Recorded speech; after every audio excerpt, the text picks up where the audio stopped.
Écoutez-le. À la croix, il a pris ma place.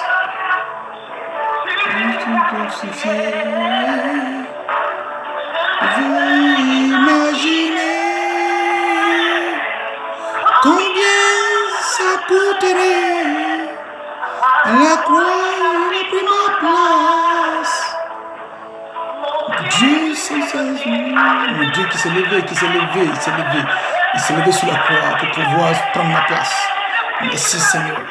Mon Dieu, ça coûterait. À la croix, il a pris ma place.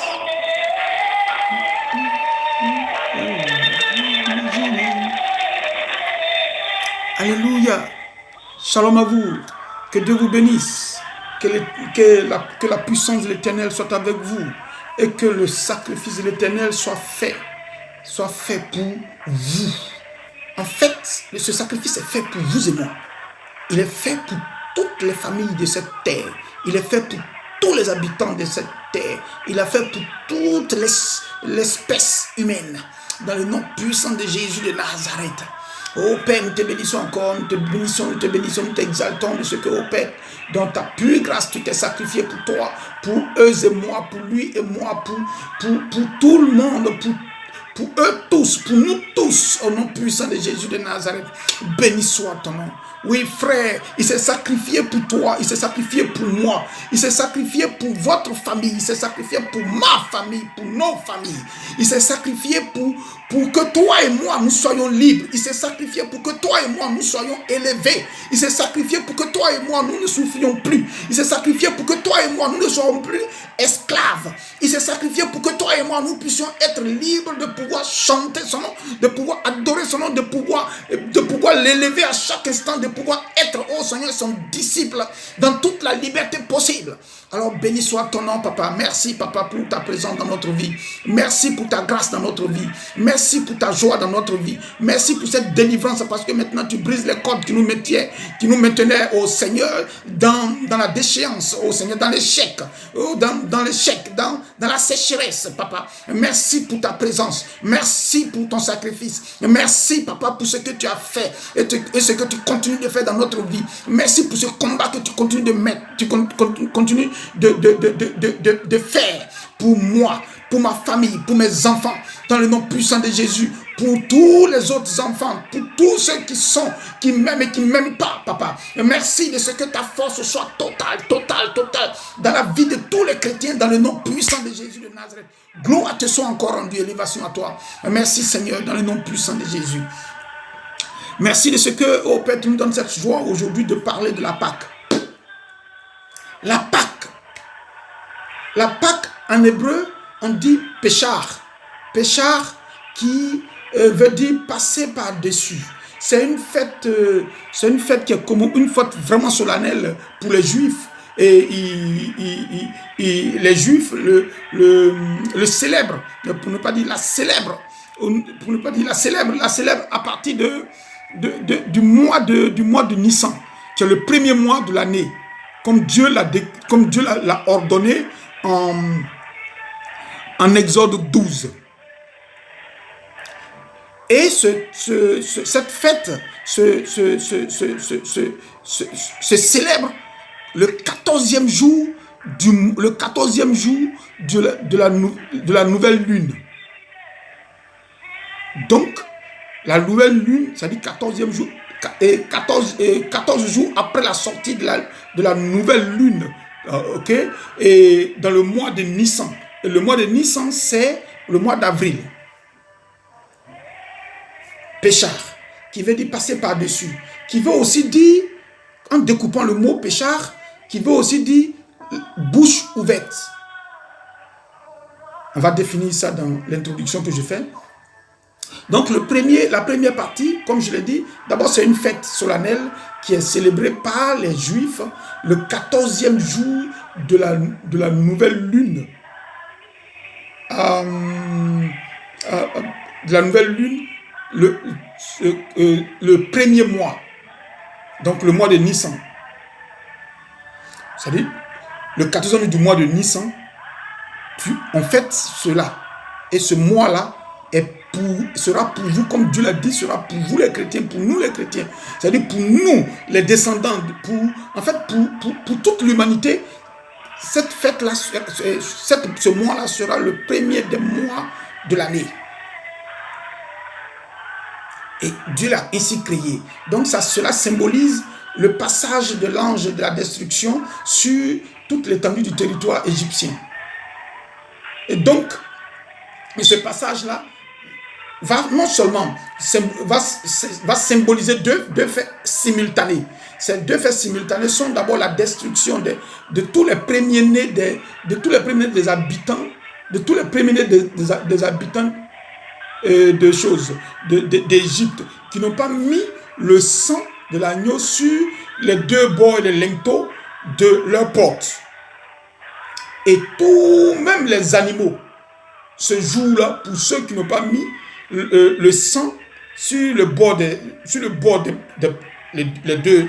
deux poteaux et le linteau, si tu n'as pas mis que toi, ton premier-né et ton premier-né meurt, si tu as des bêtes, si tu as un cheptel, tous les animaux qui sont là, toutes les vaches ou les brebis qui sont là, ces personnes-là, ces animaux-là vont tous perdre leur premier-né. Ça veut dire même s'il y a un chien ou une chienne qui a faim, qui a mis bas, je vous assure que le chiot, le premier chien de la chienne ou le premier chien du chien, je t'assure que meurt, selon que Dieu a décrété. Donc, c'était comme ça. Et donc, dès qu'il a détruit tous ses premiers-nés, instantanément, ça symbolise aussi la sortie de son peuple, le peuple hébraïque, de l'esclavage. De 400 ans d'esclavage. Ça, c'est le premier aspect. Et l'aspect de la bouche ouverte. La bouche ouverte parce que quand tu es béni par Dieu, quand tu es délivré par Dieu, quand Dieu pose une action dans ta vie, il faille que ta bouche ne soit pas fermée, que ta bouche soit ouverte, afin que tu puisses toujours sortir de ta bouche des bénédictions à l'Éternel, des grâces pour l'Éternel, une élévation à l'Éternel, donc un témoignage. Justement pourquoi il te dit que péchard veut dire aussi bouche ouverte. Il ne faut pas rester muet. Il faut pouvoir apporter. Il faut pouvoir apporter aux maisons qui ne connaissent pas, aux personnes qui ne savent pas. Il faut pouvoir apporter la bonne nouvelle. Donc que ta bouche s'ouvre pour propager la bonne nouvelle. Vous allez prendre ça en Proverbe 3, à partir du verset 1. Je crois que si vous lisez, il y a le verset 1 et puis le verset 18. Mais vous allez voir, mais je crois bien que toute l'histoire parle de la parole, de la sagesse. De la parole, de la sagesse. Et vous allez voir aussi en Proverbe aussi, je crois, Proverbe 15 à son verset 4. Quand vous allez lire, vous allez comprendre de quoi je parle. Il faut pas avoir une mauvaise langue. Il faut parler correctement. Il faut lancer la parole. Il faut propager la parole. Il faut diffuser la parole. Et donc, c'est pourquoi on vous parle de péché. Donc, c'est un peu dans ce contexte-là. La première question qui est posée, certainement, on va me dire, mais excusez-moi, que pourquoi Nissan serait le premier mois de l'année? Mais c'est biblique. C'est pas moi qui le dis. C'est pas moi qui le dis. On reprend Exode. Exode 12. Exode 12. Il dit, au verset 2, il dit, ce mois sera pour vous le premier mois des mois. Le premier des mois. Il sera pour vous le premier des mois de l'année. C'est pas moi qui l'ai dit. C'est la Bible. Maintenant, pourquoi on ne respecte pas ça aujourd'hui? Ça veut dire que c'est le mois de janvier qui est aujourd'hui le premier des mois. C'est simple. C'est simple. En 1564, le roi, un un roi français du nom de, je crois, Charles IX, je crois. Ouais, Charles IX, je crois.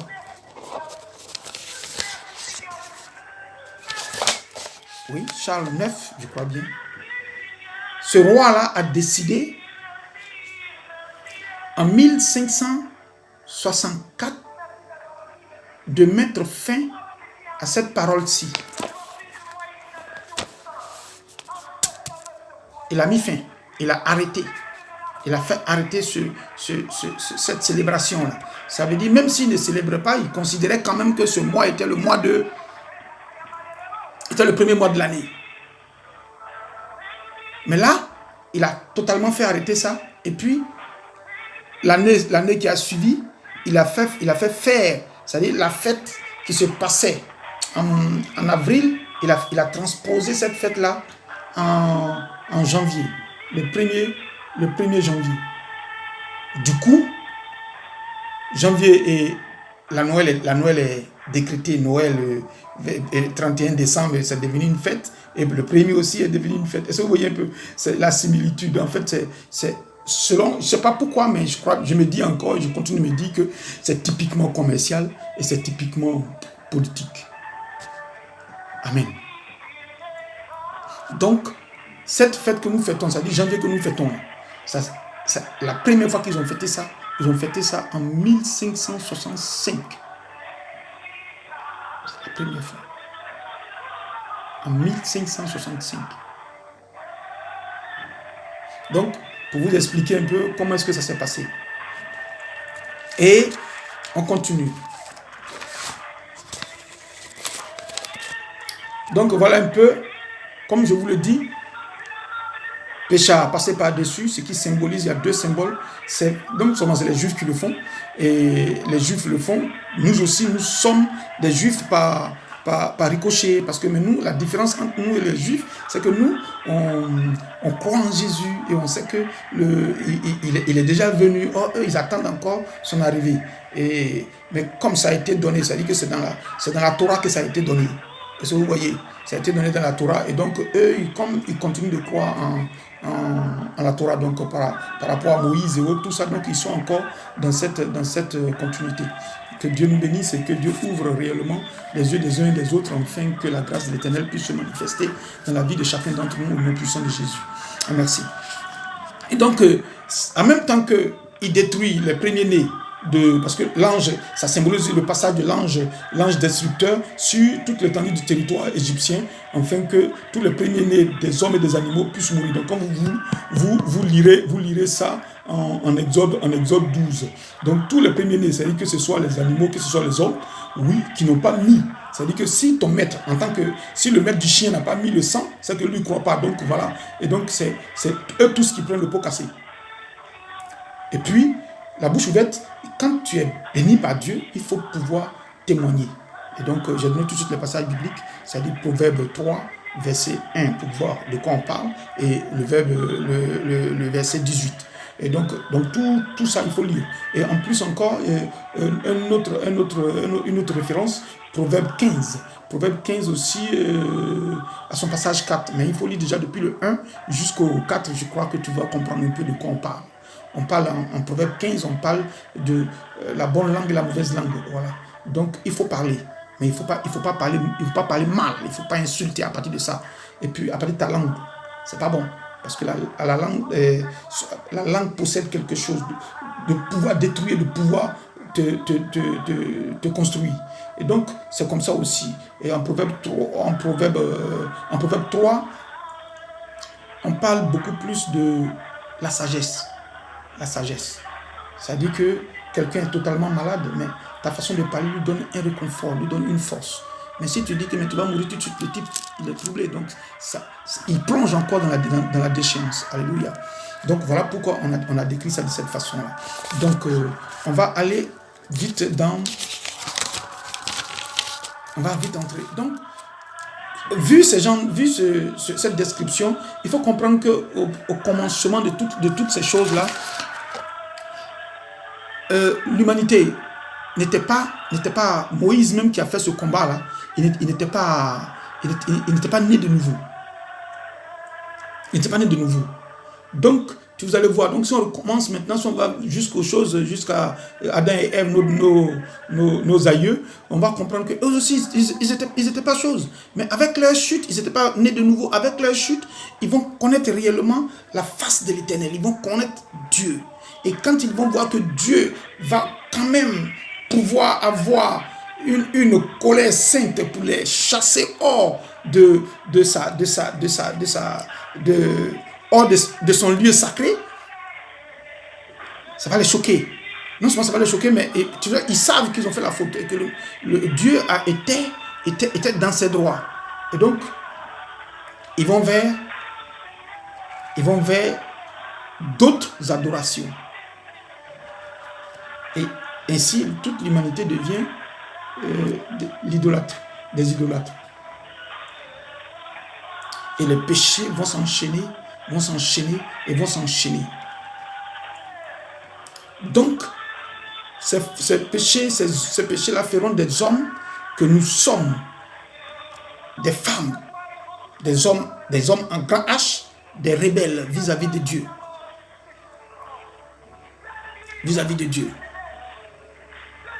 Et c'est pourquoi, à la longue, il va détruire la terre avec Noé, je crois, avec Noé. Donc voilà, Dieu, il va faire ça. Et après, il va reconstituer, il va reconstruire, il va faire, selon que tout est écrit dans la Bible. Il va avoir un serviteur du nom d'Abraham. Et Abraham, il va demander à Abraham, j'ai tissé des alliances avec toi et tout ça. Et donc, dans ce fait-là, il a demandé un jour à Abraham de faire des sacrifices. Et on verra ça de faire des sacrifices. Et au moment de faire les sacrifices, Abraham, en faisant les sacrifices, n'a pas respecté les dits de l'Éternel. L'Éternel lui disait tantôt, il faut couper tous les animaux en deux, quelle que soit leur grosseur, quelle que soit leur taille. Il faut couper en deux. Et il ne l'a pas fait. Et quand il ne l'a pas fait, la conséquence directe de l'acte qu'il a posé, c'était que tes enfants, tes descendants iront quelque part dans un pays qui ne sera jamais leur propriété. Mais là-bas, ils y seront asservis et opprimés pendant 400 ans. Donc, Dieu avait déjà prédit ça en Genèse 15 à son passage 13, qu'on va lire. Il dit, et l'Éternel dit à Abraham, sache que tes descendants seront étrangers dans un pays qui ne sera point à eux. Ils y seront asservis et on les opprimera pendant 400 ans. Amen. Mais juste après le verset qui suit, le verset 14, il dit, mais je jugerai la nation à laquelle ils seront asservis et ils sortiront ensuite avec de grandes richesses. Bon. Voilà ce qu'il a dit. Ça veut dire qu'il va asservir et puis après l'asservissement, il va permettre il va juger ce peuple-là et puis ça veut dire que de la pauvreté, ils seront riches. Amen. On va développer. Donc, voilà ce que Dieu a dit. Donc, ce qui veut dire que déjà, ils vont aller en Égypte, là-bas. Et il va susciter quelqu'un, Moïse. Il suscite Moïse pour que Moïse soit le libérateur, soit le leader, soit le berger de ces personnes-là. Mais quand il a appelé Moïse, il n'a pas appelé Moïse vieux. Il a appelé Moïse bébé. Il a appelé Moïse. Mais c'est quand tu grandis que ton appel se confirme. Sinon, l'appel est sur toi. La preuve, il a dit à Jérémie, depuis que tu es déjà prophète. C'est pas maintenant. Tu as dit que tu es déjà mûr. Dès que tu sors la pluie, tu es déjà mûr. Mais depuis le ventre de ta mère, pendant que même ton père et ta mère n'ont pas encore pensé à toi, là, lui, il sait que tu vas sortir là et que lui, déjà, il t'a déjà appelé pour que tu fasses son œuvre. Donc lui, Moïse, sinon on allait se poser la question, Moïse avait quoi de plus que les autres, afin que lui puisse vivre et qu'on tue les autres bébés? Mais ils ont tué les autres bébés. Ils ont tué des bébés. C'est parce que Dieu avait prévu une mission grandiose pour lui. Et vous allez voir aussi, de la même manière, ils ont pourchassé le bébé de Moïse, le bon Moïse bébé. C'est de la même manière, ils ont pourchassé Jésus bébé. Et là, c'est un peu plus loin. Donc, voilà un peu les similitudes. Donc, il a été appelé depuis le ventre de sa mère. Voilà pourquoi sa maman pourrait faire, ses parents pouvaient le cacher pendant que les soldats le cherchaient dans la maison et puis il ne pleurait pas. Voilà pourquoi sa maman pouvait mettre un habit qui symbolise, comment on appelle, qui est le symbole des Hébreux. Chez nous, on appelle kita. Hein? Un habit, ça dit qu'un pan d'habit, là, une partie de l'habit pour pouvoir le couvrir. C'est le symbole de choses, de cette race-là. C'est des habits que même ils tissaient. Comme chez nous, quelque part, à Tébissou, chez nous, quelque part là-bas, on pouvait tisser nous-mêmes. C'est ça, en fait. Et ce Moïse, on va mettre ces petits morceaux-là dans un panier qui ne coule pas. Certainement qu'on a mis caca de, je sais pas, les déchets de choses pour pouvoir bien faire et puis qu'il flotte. Je ne sais pas. Mais quand Dieu est dans quelque chose, sache que même dans le désert, il va faire des miracles. Parce que lui-même, il te dit que dans le désert, là, c'est là, lui, il va créer un chemin pour toi. Donc, ce qui veut dire que même dans l'eau, il est prêt à le faire. Et donc, c'est comme ça qu'il a fait. Et il va permettre que cet enfant-là tombe dans la main de la fille du pharaon, qui d'ailleurs, elle, n'avait pas d'enfant. Donc, elle le prend sous son aile, en lui disant, en faisant croire aux uns aux autres que c'est son enfant. Donc quand vous regardez tout ça, vous savez, vous comprenez que Dieu est et était avec eux. Avec Moïse. Dieu va permettre que Moïse ne souffre pas. Dieu va permettre que Moïse grandisse sous la coupole des Égyptiens pour une formation pharaonique, pour une formation de soldats égyptiens. Toute la formation que les enfants, même de choses, comme on appelle du pharaon, ont eu là. C'est la même formation que Moïse a eu. Ça veut dire que Moïse était appelé même, je crois bien, à remplacer Pharaon. Parce que l'enfant de Pharaon qui était là, héritier, Pharaon même comprenait que son fils n'était pas trop ça. Il n'y avait pas de concurrence entre lui et Moïse, parce que sur le plan intelligence, il est là. Moïse est là. Sur le plan même force, Moïse est là.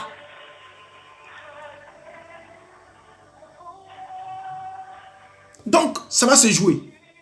Et donc, Moïse va faire ça. Donc, Moïse, dans la tête des Égyptiens, je forme un soldat pour mon armée, pour ma nation, pour défendre ma nation. Si jamais il devenait pharaon, c'est pour les intérêts de la République égyptienne. C'est pas pour quelqu'un d'autre. Mais Dieu qui est Dieu, il sait à quel moment t'appeler.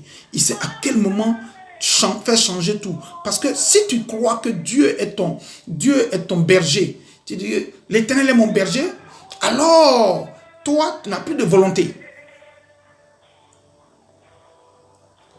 Donc pour Moïse, depuis sa sortie de sa famille jusqu'à ce qu'il soit chez sa famille tutrice, donc sa famille tutrice, il a exercé et Dieu a eu le temps de lui montrer que c'était pas ça.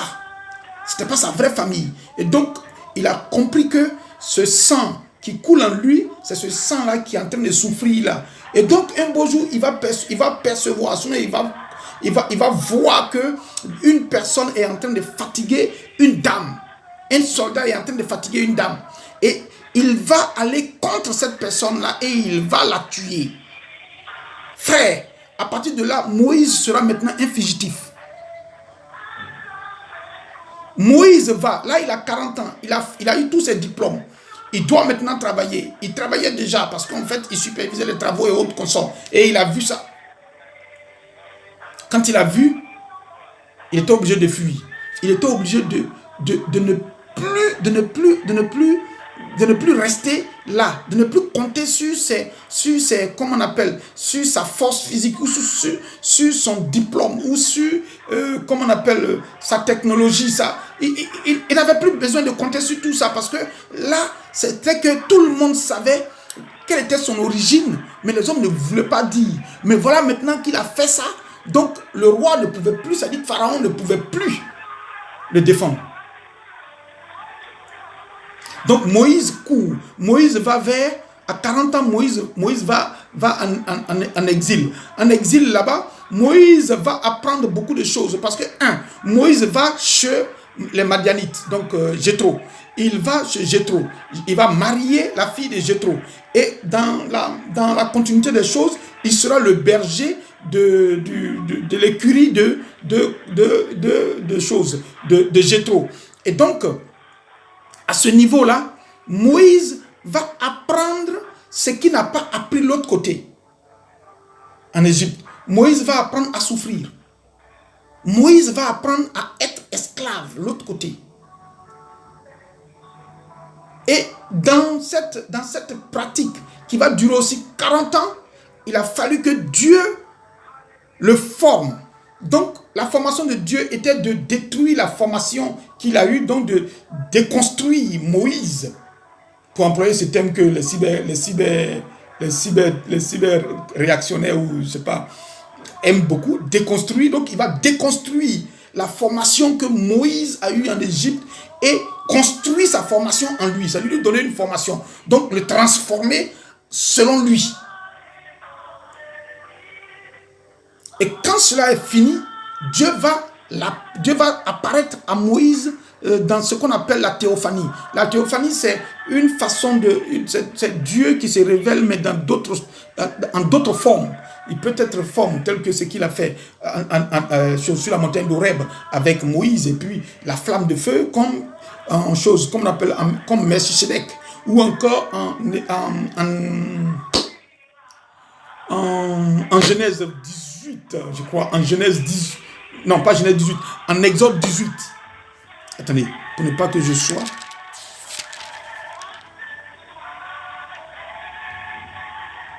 Ouais, en Genèse 18. En Genèse 18.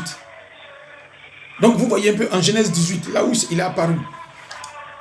Donc ils vont croiser Abraham assis et autres, tout ça. Donc la naissance d'Isaac. Vous comprendrez que ceux qui ont dit mais pourquoi ta femme a souri et autres, tout ça. Vous comprenez ça, c'est la théophanie.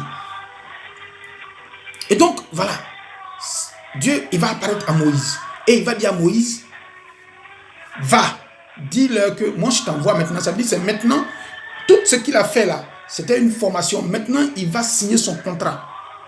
Ça veut dire le contrat de mission là. On va lui donner, mais il va signer ça maintenant.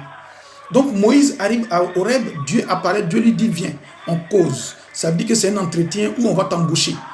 On cause. Dieu a causé avec lui, Dieu lui a dit bon tu vas là-bas, tu leur dis ça, tu leur dis ça, tu leur dis ça. Et puis il dit ok, mais si je vais, comment je vais leur dire? Parce que eux là, tu sais comment ils sont difficiles. Hein? Donc je ne pourrais pas leur dire textuellement ce que tu as dit et puis bon, ils ne vont pas croire parce qu'ils voudront voir. C'est des saint Thomas en fait. C'est des saint Thomas, c'est des chrétiens comme les chrétiens gourous, les chrétiens bêtés, les chrétiens guérés. C'est des chrétiens comme ça. Eux, ils veulent voir parce qu'eux là, ils ne sont pas dans. Oui, tu as dit quoi? Tu as dit quoi? Non. Eux, ils veulent voir. Ici, vous voyez, c'est comme en fait, en bon africain. Quand je parle de ça, c'est en bon africain. Parce que, en fait, Si vous voyez que l'Afrique souffre, aujourd'hui c'est ça. L'Afrique souffre de beaucoup de choses. Des pasteurs qui font de ces miracles par-ci et par-là. Parce qu'on veut voir. On ne peut pas entendre, on ne peut pas lire. Frère, il faut écouter. Quand tu écoutes, c'est bon. Écoute la parole de Dieu. Ou encore lis la parole de Dieu. Pour ne pas que d'autres personnes viennent te pervertir. Parce qu'avec les miracles, comme tu es tellement souffrant, tu es tellement dans la galère, tu es tellement dans des problèmes, donc vraiment avec une oreille un peu plus grosse, avec un œil un peu plus costaud, avec un pied d'éléphantiasiste, donc dès que le monsieur il fait sa petite partie et puis que tu es guéri, amen. Donc apparemment, si il doit faire des miracles comme ça continuellement, mais où est Jésus? Où est Jésus? Où est Jésus alors? Jésus, là, il a fait, quand il fait là, c'est pour amener des hommes à lui. C'est-à-dire, il fait ça pour attirer les incrédules à croire en lui. Ça veut dire, c'est un type d'évangélisation. Mais pas toujours. Pour finir, tu dis, moi je vais prier pour. Il y a des petites parties là. Moi je vais prier. Si moi j'ai prié. Comment j'ai prié? Voilà ça, non. C'est quand Dieu a accepté ta prière que toi, au travers de toi, ça s'est fait. Mais ce n'est pas toi qui as la puissance. C'est au travers de toi que Dieu a agi. Parce que tu es un canal pour lui. Mais ce n'est pas toi. Parce que toi, tu es un homme mortel. Rempli de péchés. Donc tu ne peux pas faire quelque chose au-delà de ce que Dieu a permis que tu fasses. Donc Moïse, il va signer son contrat avec son Dieu. Tu vas à la mission, voilà. Moïse, si j'arrive là-bas, je leur dis quoi? Qui m'a appelé? Il a dit non, il faut leur dire que c'est le Dieu d'Abraham, le Dieu d'Isaac et de Jacob. Il dit, ceux-là, ils vont me dire, mais depuis ceux-là, ils existent et ils font toujours leurs sacrifices, ils font toujours leurs prières. Et puis, ils sont dans l'enfer là. Ils sont dans l'esclavage. Donc, ça là, si je viens encore, ça va devenir problème pour moi. Papa, donne-moi un autre CD. Hein, ce CD-là, il y a longtemps, ce CD-là joue. C'est rayé même dans leurs oreilles, c'est rayé. Ça dit que ça joue même. Ils n'entendent plus, mais ils sont obligés de faire au moins le mouton, l'agneau quand même. Ils sont obligés de faire des sacrifices. Seigneur, voilà. Parce qu'ils ont vu. C'est devenu, je ne sais pas comment dire, quoi. C'est devenu un mouvement réflexe, quoi, pour eux. Il dit, bon, si tu vas là, il faut leur dire que je suis. T'as envoyé. Il est là. Ah, papa, ça c'est le nom, je suis. Ah ouais, ça c'est vrai. Ça prouve que tu es éternel. Ça, c'est vrai. Oui, mais c'est comme j'ai dit là. C'est des croyants africains. Ils veulent voir. Ils veulent voir. Ou ils vont dire, hein? Voilà. Tu vois, quand Gouro dit, hein? C'est que, il a compris ou il est étonné. Gouro, Bété, Guéré, et Gagou, et ça tu vois un peu, sur mon regard, et tous ces bouillis là, quand ils sont étonnés, sinon ils ont compris. Alléluia. Et c'est comme ça. Donc toute l'Afrique est comme ça. Quand un Africain te dit, waouh, qui est? C'est qu'il a compris. Et puis il est étonné. Donc là, à partir de là, il y a un respect qui s'installe ou bien il y a un désaccord total. Est-ce que tu vois? Donc Moïse il a demandé, papa, vraiment, c'est ça que je veux. Parce que si je ne fais pas ça, c'est trop... Bon, il dit, voilà, c'est simple. Mets ta main là, dans ton manteau. Quand Moïse a mis sa main dans son manteau, il sort, c'est une lèpre blanche. C'est-à-dire, là, il est impur.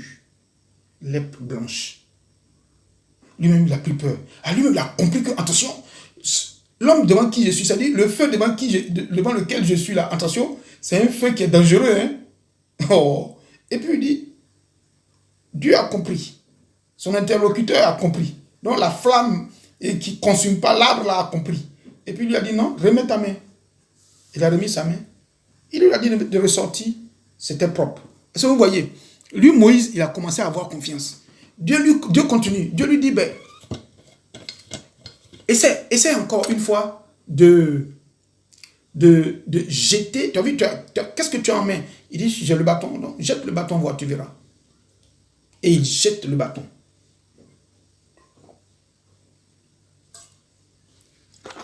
Et il jette le bâton. Le bâton qu'il jette se transforme en serpent. Il dit, ouais, là, vraiment, je suis arrivé. C'est le comble. Ce bâton-là va te permettre de marcher, de partir, de venir. Ce bâton-là est avec toi. Donc, je suis avec toi. Donc, ces trois faits-là, je suis, la main, le bâton, vont t'accompagner. Maintenant, Dieu lui dit, voilà la mission. Il dit, vraiment, papa, tu sais qu'il ne sait pas parler, non? Tu as vu, pendant qu'il parle tout ça, il n'a pas bégayé. Hein? Maintenant, il dit, tu sais qu'il ne sait pas parler, non?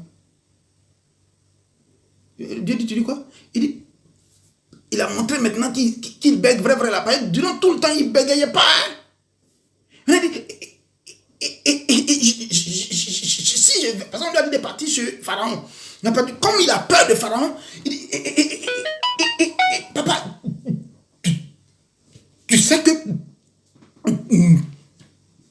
il faut quelqu'un qui parle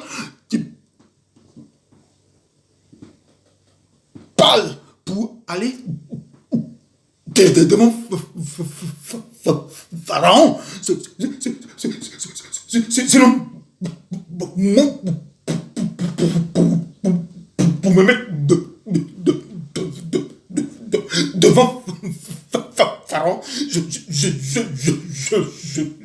ne pourrais pas, parce que je peux la voix qui sort facilement. Mais Dieu qui est Dieu, il sait que le monsieur, il est rempli de malice. Le monsieur, il est rempli de colère. Le monsieur, il connaît tout tes tas. Et puis il t'appelle. Donc quand il t'appelle, accepte l'appel selon que tu es. Et rien n'est étranger à Dieu. Il te connaît. Il connaît le nombre de cheveux que tu as. Les grains de cheveux là, il connaît. Ici là, il sait tout ce qui est là comme ingrédient de vieillesse ou ingrédient de beauté ou je sais pas, il connaît. Il connaît même les points de beauté.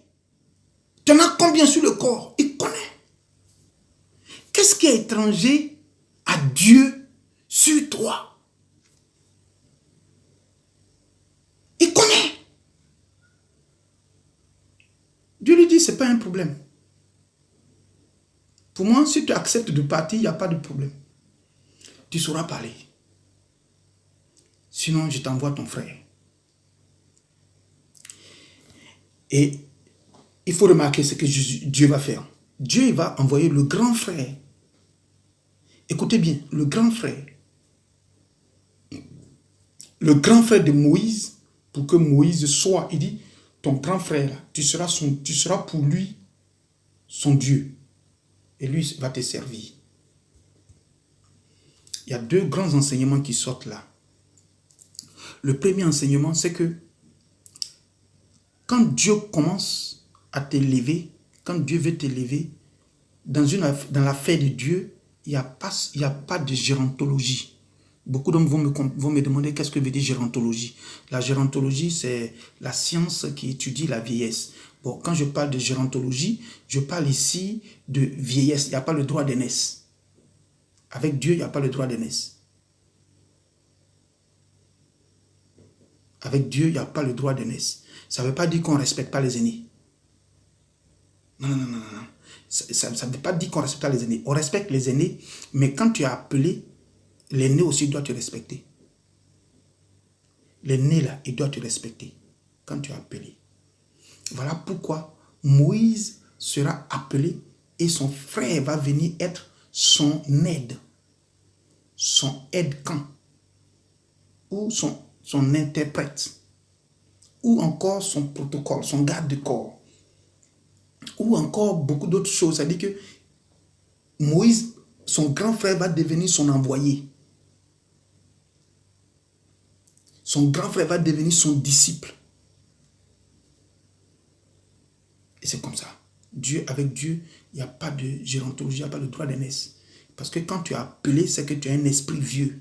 Parce que si Dieu me met en toi, ton grand frère, même ton papa, il peut t'appeler homme de Dieu ou papa. Et puis quand tu es fils, c'est que le monsieur pour qui tu es fils là, c'est pas parce qu'il est plus âgé que toi, non. Ou c'est pas parce que non. Mais c'est simplement parce que lui, il t'a montré la voie de Dieu. Il était là. C'est lui qui t'a montré Dieu en premier. C'est ça qu'on appelle papa. Ok? Maintenant, le deuxième point. Quand Dieu t'envoie, regardez bien, quand Dieu t'envoie à une mission, c'est-à-dire que Dieu te dit, on m'a appelé, Dieu m'a appelé, Dieu m'a appelé, Dieu m'a appelé. Tout ce que Dieu a appelé là, Dieu a mis encore en eux. Tu as vu la qualité que Dieu lui a donnée, la force que Dieu... C'est-à-dire que Dieu lui a donné, c'est-à-dire que c'est un enseignement que Dieu lui donne.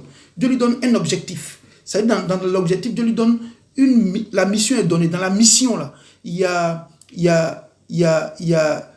l'appel. Il a appelé à aller combattre pour la délivrance des enfants hébreux. Donc, il est appelé à une mission, le combat. Dans le combat, dans la mission, ça veut dire que lui, d'abord, c'est le combat. Il va pour être devant des enfants, devant les enfants d'Israël pour faire sortir Israël. Donc, il va combattre. Ça veut dire que eux qui sont là-bas, là, personne n'a cette vision-là. C'est lui seul, c'est lui que Dieu a appelé et c'est lui qui doit se mettre devant. Donc, c'est lui qui doit faire le sacrifice de ça. Donc, il va. Aaron ne peut pas. Tant que lui n'est pas derrière Aaron pour que Aaron parle, Aaron ne peut pas. Ça, c'est la mission. Mais il faut comprendre, la mission, c'est que quand tu veux faire une mission, Dieu te donne les armes possibles. Ça veut dire quand Dieu t'appelle pour faire des délivrances, c'est qu'il t'a donné les armes possibles, il t'a donné la parole, il t'a donné des révélations, il t'a donné beaucoup de choses, afin que quand tu parles, l'esprit s'assujettit, l'esprit est assujetti. Quand tu parles, il parle. C'est pourquoi Dieu va lui dire, voilà, serpent. Mais pourquoi Dieu va lui dire serpent? Oh, il s'en va en Égypte. Mais parce que Dieu sait que là-bas, là, c'est serpent qui vaut. C'est serpent qui a eu crâne de... Quand tu vois sur la couronne du monsieur, là, il y a crâne de... Comment on appelle cobra. Là. Donc, il va donner un autre serpent. Serpent là qui sera fort, plus fort que celui qui est là-bas. Arrivé là-bas, tu vas voir que le roi, il a toujours une canne. Donc, lui aussi, on va lui donner une canne. Une canne pour pouvoir montrer que au-delà de la canne de Pharaon, il y a une canne qui est plus forte. Est-ce que vous voyez? Et il va donner l'exemple de... Il va donner des exemples qui peuvent détruire. Ça veut dire que la plaie là, la lèpre, tu vas voir que les différents combats qu'il va mener, il va avoir des trucs qui vont venir bouffer des puces ou des quoi, qui vont venir piquer le corps des Égyptiens. En fait, Dieu donne déjà les armes nécessaires à ton combat, à la mission. Donc, Dieu, qu'est-ce qu'il fait? Quand il t'appelle déjà au leader, à être leadership, il t'appelle à une mission de leader, de conduite, à des directions. Ça veut dire qu'il te donne la possibilité de diriger d'autres personnes. Donc, il te donne cette valeur-là, d'être le leader. Il ne regarde pas ton âge.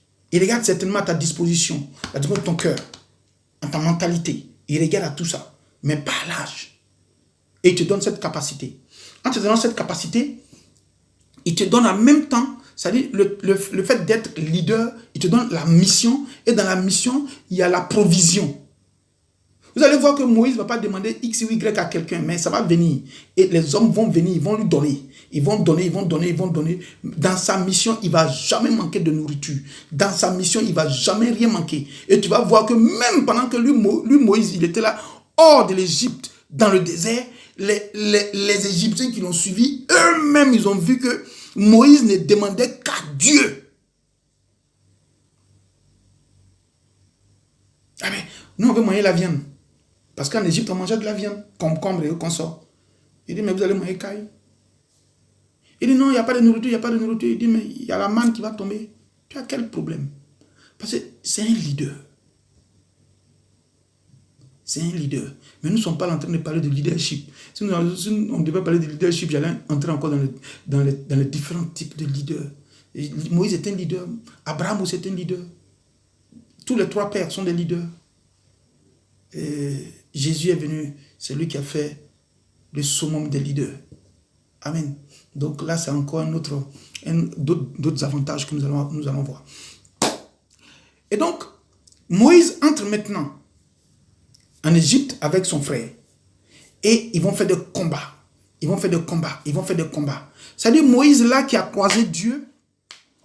Parce que si tu croises Dieu, parce que Moïse a croisé Dieu. Si tu croises Dieu, tu ne sors pas la même personne. Tu es forcément changé.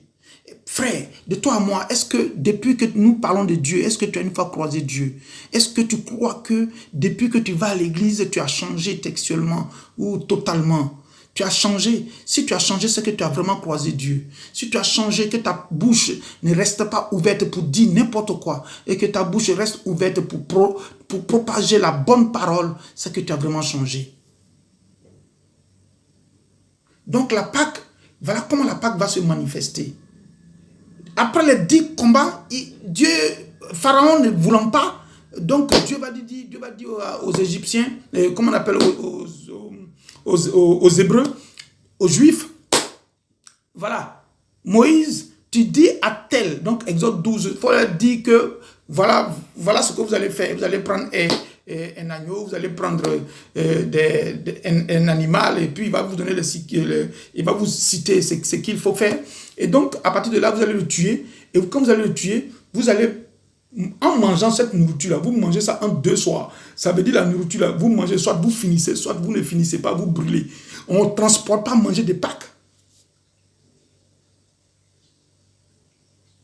On ne transporte pas manger de Pâques. Il dit, quand vous faites cela, vous avez vos ceintures, vous êtes arrêtés, vous êtes prêts à partir. Parce que ça, d'après les enfants, c'est le las. C'est un mouvement, c'est le dernier mouvement. Si Pharaon a résisté à ça, c'est que lui n'est pas Dieu.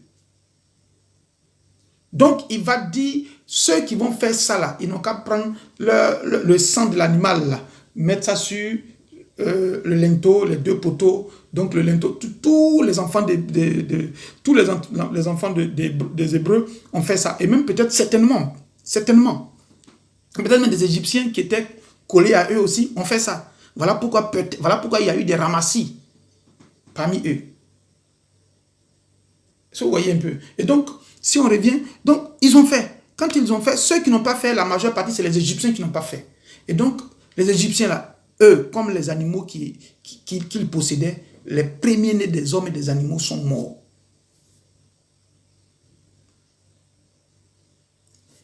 Et le même jour, Pharaon déclare, parce que ça a dépassé Pharaon. Ça a dépassé Pharaon. Pharaon dit, laissez-les aller. Laissez ce peuple maudit aller.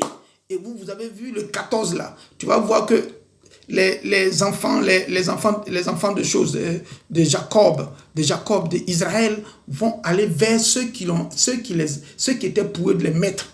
Et ils vont leur demander, ah ben nous on s'en va, comment on fait? C'est-à-dire qu'ils vont donner de l'or, l'argent, tout, habits, tout. Donc, ils sont sortis très riches de là. Frère, je prie que dans ta difficulté, tu sortes riche de cette difficulté, que tu sois non seulement libéré et que la richesse te poursuive là où tu seras, dans le nom puissant de Jésus de Nazareth. Ils sont sortis vachement riches et ils sont partis. Quand ils sont partis, c'était tant bien, il n'était pas conscient quand il disait, c'est-à-dire, il était frappé par la douleur qu'il avait rongée de la mort de son fils, de son héritier. Et donc, il déclare, allez-y. Et quelques instants après, il dit, non, allez, prenez vos chars, prenez vos armes, prenez les lances, prenez des flèches, prenez vos arcs. Et puis poursuivez-moi ce peuple maudit là. Amenez-les ici encore. Ils ne vont pas me tuer mes enfants et puis s'en aller comme ça pour rien. Et ils ont couru après. Pendant qu'ils couraient, les enfants étaient déjà partis. Et ils étaient au bord de la mer Rouge. Quand ils ont perçu la poussière qui s'élevait là-bas, ça dit que les armes, l'armée arrive. L'armée arrive. Et donc là déjà, ils ont commencé à craindre. Ils ont commencé à craindre. C'est là Moïse, comme vous allez continuer de lire, Moïse va leur dire, attention, n'ayez pas peur.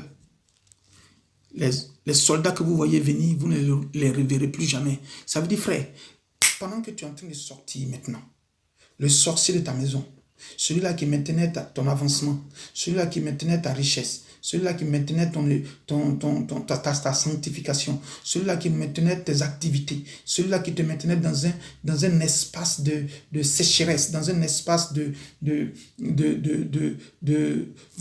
pauvreté, dans un espace de stérilité. Maintenant, cette même personne-là, tu ne la reverras plus jamais parce qu'elle-même, elle va avoir le même sort que toi et toi, tu seras libéré parce que le Dieu puissant t'a donné cette force de pouvoir te libérer maintenant dans le nom puissant de Jésus. La chaîne qui te tenait maintenant à la famille maternelle, à la famille paternelle, cette chaîne qui faisait que tu étais l'esclave qui pouvait transporter tout l'argent, tout ton avoir, oui, vers ses parents-là. Maintenant, Dieu te dit que c'est fini et c'est fini à jamais dans le nom puissant de Jésus. Que la Pâque que tu célèbres maintenant, c'est une Pâque qui va détruire tout ce qui est blocage pour toi, qui va détruire tout ce qui te maintenait, oui, au village paternel, au village maternel, dans le nom puissant de Jésus de Nazareth. Maintenant même, Dieu te dit que tu es libéré de toutes choses dans le nom puissant de Jésus de Nazareth. Et donc, dans ce monde-là, voilà, Dieu fait cela. Mais Moïse s'est basé simplement sur la parole. Moïse, il s'est basé sur la parole. Il n'est pas né de nouveau. Mais il y a un être qui va venir. Jésus-Christ de Nazareth. Celui-là qui est innocent. Celui-là qui est fort. Celui-là qui est puissant. Celui-là qui est le Dieu puissant. Celui-là qui est le Dieu 3 fois saint. Celui-là qui est au-delà de tout. Celui-là qui est le maître des temps et des circonstances. Celui-là qui dit et personne ne peut dédier. Celui-là qui donne et personne ne peut récupérer. Celui-là qui ouvre et personne ne peut fermer. Celui-là qui est au-delà de toute pensée, de toute force, dans le nom puissant de Jésus de Nazareth. Celui-là qui est la solution en toutes choses, papa. Ce Dieu est venu pour donner son sang à la croix pour toi. Ça veut dire le sang de l'agneau qui a permis que Dieu puisse t'épargner là. C'est le sang là. Ça veut dire c'est ce sang là qui est venu en puissance, en hyperpuissance, vitesse, je ne sais combien, 1 milliard. Est-ce que tu vois? Donc, ce sang qui a permis que Dieu te détecte, c'est-à-dire que l'ange te voit et qu'il ne te tape pas, mais ce sang est petit. Mais lui, celui qui va venir, Jésus, lui qui est venu, qui est parti à la croix, pour toi et moi, qui a fait ce acte-là, pour ne pas que toi tu sois prisonnier aujourd'hui, pour ne pas que toi tu sois, oui, dans la cage satanique aujourd'hui, pour ne pas que tu sois dans une bouteille à la merci des uns et des autres aujourd'hui. Ce Dieu-là, lui, il est venu et puis il s'est donné à la croix, afin qu'il meure, que son sang coule, pour que toi tu sois vigoureux, pour que toi tu sois vainqueur, pour que toi tu sois au-delà de tout, pour que toi tu sois aussi quelqu'un de fort. C'est Dieu, c'est Jésus-Christ de Nazareth. Quand il est arrivé, quand ce Dieu-là est arrivé, il est mort et il est ressuscité il est ressuscité le 3e jour. Quand il est ressuscité le 3e jour, qu'est-ce qui va se passer? Tu vas voir que sa résurrection, parce que pendant qu'il est mort, parce que quand il est parti d'abord sur l'autel de sacrifice, c'est-à-dire que c'est la croix. La croix est un autel. Donc c'est là-bas qu'on a immolé. Et quand on a immolé, il est mort. Il faisait maintenant, la croix est le pont entre le physique et le surnaturellement, et la mort, et comment j'appelle ça, le spirituel. Vous voyez, quand il est venu nous mettre en accord avec nous et avec Dieu. Ça veut dire que celui qui croit aujourd'hui en Jésus, de façon verticale, il se connecte à Dieu, à celui qui est en haut. Et de façon horizontale, il se connecte à tous ses frères. Donc, quand Jésus sur la croix a été crucifié, sur la croix, et qu'il a rendu l'âme, voilà ce qui va se passer. Son sang qui a touché la terre a remué la terre. Vous allez voir que c'est bizarre, mais ceux qui ont permis que Jésus aille mourir,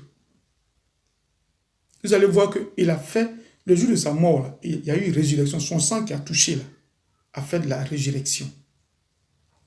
Ça veut dire, on dit, les morts en Christ sont ressuscités, sont tous sortis, et que le voile est déchiré. Mais dans la profondeur de la terre, qu'est-ce qui s'est passé? Donc, il a récupéré la clé de la mort, qu'il va remettre, je crois, plus tard. Parce qu'il va donner la clé à Pierre. Il va dire, Pierre, sur toi, je vais... Est-ce que vous voyez un peu? Mais en fait, le problème même fondamental dont je veux parler ici, c'est que quand il est mort et que tu crois en lui, toi aussi, tu es ressuscité. Ça veut dire que, parce que tu as pris le baptême, donc tu es ressuscité. En fait, le réel problème, c'est que dans la bassesse de la terre, il a remué la terre. Et toutes les richesses de la terre se sont retrouvées. On donnait rendez-vous quelque part chez nous là-bas. Est-ce qu'on ne peut pas se baser sur ça pour dire que Dieu là, il nous suit et il est avec nous. Et il sait qu'un jour on sortira de là. Celui qui suit mon regard, qu'il voit de ce que je parle. Donc Jésus qui est mort à la croix. Il est ressuscité. Mais malgré tout, aujourd'hui, même en son temps, les hommes avec qui il était n'ont pas cru. Frère, quand tu crois, tu es né de nouveau. Il faut croire en Jésus, tu seras né de nouveau. Si tu es né de nouveau, ça veut dire que ton corps mortel, là, toi-même, là, tu peux régénérer ça. Toi-même, là, tu peux prier pour toi.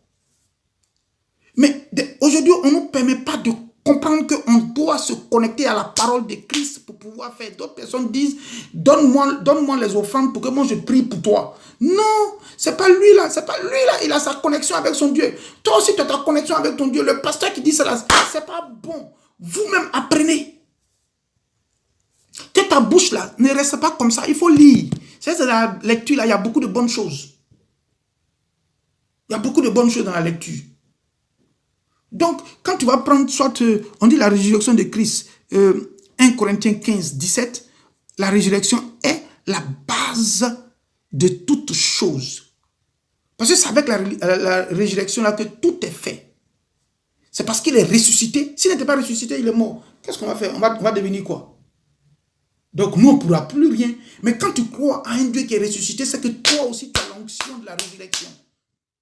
Mais ça ne veut pas dire qu'il faut partir réveiller toujours les morts parce que tu es pasteur. Non. Toi-même, c'est-à-dire que les cellules, moi, je peux prier pour moi. Les cellules mortes maintenant régénèrent dans le nom puissant de Jésus.